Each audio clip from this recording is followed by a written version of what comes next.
আসসালামু আলাইকুম। আশা করছি সকলেই ভালো আছেন। আজমিরের এক হিন্দু পণ্ডিত দুধ নিয়ে প্রত্যেক দিন নিজের মূর্তির কাছে যেত আর সেই সমস্ত দুধকে সেখানে যে বড় মূর্তি ছিল তার চরণের কাছে ঢেলে দিয়ে চলে আসতো। একদিন সে হিন্দু পণ্ডিতের কন্যা বলল, বাবা, আপনি দুধ নিয়ে প্রত্যেক দিন কোথায় যান?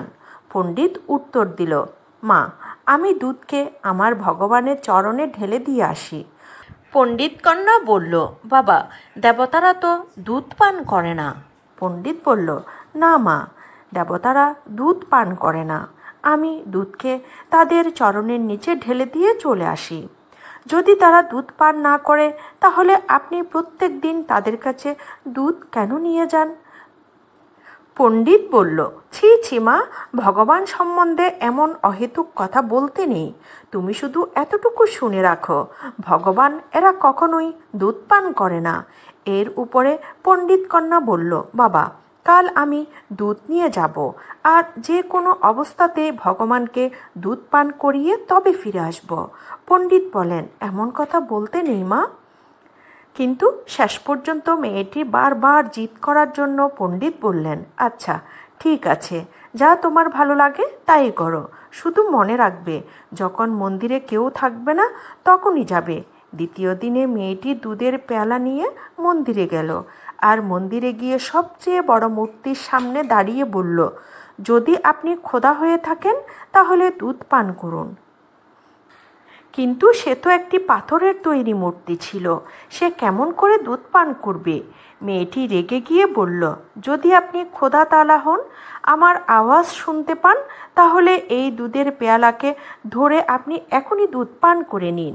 মেয়েটি বারবার চ্যাক করতে থাকে আর শেষ পর্যন্ত মেয়েটি রেগে গিয়ে নিজের মাথা পাথরের সাথে টুকতে লাগলো আর বলতে লাগলো, যদি আপনি আমার খোদা তাআলা হয়ে থাকেন তাহলে এই দুধ অবশ্যই পান করবেন, আর যদি দুধ পান না করেন তবে আমি ঘরে যাব না, এখানে আমার প্রাণ দিয়ে দেব।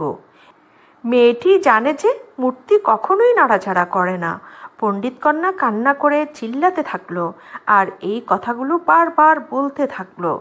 মেয়েটার ভাগ্য ভালো ছিল যে সে সময় খাজা মঈনুদ্দিন চিশতি রহমতুল্লাহ আলাইহি সেই রাস্তা দিয়ে যাচ্ছিলেন। মন্দিরের দরজা খোলা ছিল আর আওয়াজ শুনে মঈনুদ্দিন চিশতি রহমতুল্লাহ আলাইহি দেখছিলেন যে একটি মেয়ে মূর্তির সামনে পেয়ালা নিয়ে খাড়া হয়ে দাঁড়িয়ে আছে আর তার মাথা থেকে রক্ত বের হচ্ছে। খাজা মঈনুদ্দিন চিশতি রহমতুল্লাহ আলাইহি মন্দিরের ভিতরে প্রবেশ করলেন আর সেই কান্না করা মেয়েটিকে জিজ্ঞেস করলেন, এই মেয়ে, তোমার কি হয়েছে? তোমার কোনো সমস্যা হয়েছে? তোমার মাথা থেকে রক্ত বের হচ্ছে কেন? মেয়েটি মঈনুদ্দিন চিশতি রহমতুল্লাহ আলাইহির দিকে তাকিয়ে বলল, বাবাজি, আপনি এখানে কেন এসেছেন? এটি আমার আর আমার খোদা তাআলার মামলা। হযরত মঈনুদ্দিন চিশতি রহমতুল্লাহ আলাইহি পুনরায় মেয়েটির দিকে তাকিয়ে বলল, বেটি, আমাকে খুলে বলো, তোমার কি হয়েছে?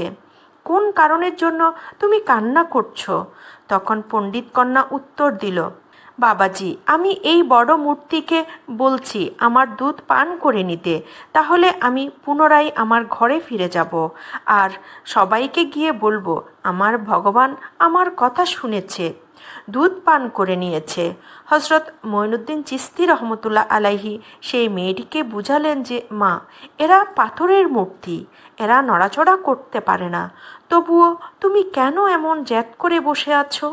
মেয়েটি জবাব দিল, আমি আমার খোদাকে দুধ পান করিয়ে তবে এখান থেকে যাব। যদি সে দুধ পান না করে তাহলে আমি এখানে আমার প্রাণ দিয়ে দেব। খাজা মঈনুদ্দিন চিশতি রহমতুল্লাহ আলাইহি যখন দেখলেন মেয়েটি এমন প্রতিজ্ঞাবদ্ধ, তখন খাজা মঈনুদ্দিন চিশতি রহমতুল্লাহ আলাইহি মূর্তির কাছে গিয়ে মূর্তির কান ধরে বললেন, তুই দুধ কেন পান করছিস না? এই মেয়েটিকে কেন এত দুঃখ দিচ্ছিস? তুই কি দেখতে পাচ্ছিস না এই মেয়েটির মাথা থেকে রক্ত বের হচ্ছে? মঈনুদ্দিন চিশতি রহমতুল্লাহ আলাইহি মূর্তিটির কান ধরতেই মুহূর্তেই মূর্তিটি নড়াচড়া করতে লাগলো আর সেই দুধের পাত্রকে ধরে দুধ পান করতে শুরু করলো। যখন মূর্তি দুধ পান করলো তখন সে পণ্ডিত কন্যা খুবই খুশি হয়ে বলল, আমার কাজ সম্পূর্ণ হয়ে গেছে, এবার আমি আমার ঘরে যেতে পারবো। এরপর মেয়েটি যখন গ্রামে ফিরে যায় তখন গ্রামের মানুষেরা তার এমন কাজ দেখে পণ্ডিতকে বলল, আপনার মেয়ে আজ আমাদের সম্মানকে মাটিতে মিশিয়ে দিয়েছে। আপনার মেয়ের মাথায় আর কাপড়ে রক্ত লেগে আছে। এমন মনে হচ্ছে যে কেউ আপনার মেয়ের সঙ্গে দুর্ব্যবহার করেছে। সমস্ত গ্রামের মানুষেরা জমা হয়ে যায় আর বলে, তোর সঙ্গে কি হয়েছে? কে তোর এমন অবস্থা করেছে? পণ্ডিত কন্যা হাসি মুখে উত্তর দিল, আমার সঙ্গে কিছুই তো এমন হয়নি। আর না, তোমার ইজ্জতে কেউ হাত লাগিয়েছে। আমি তো আজ আমার ভগবানকে দুধ পান করিয়ে এসেছি। গ্রামের মানুষেরা বলতে লাগলো, পণ্ডিত কন্যার মাথা খারাপ হয়ে গিয়েছে, সেজন্য সে এমন পাগলের মতো কথা বলছে।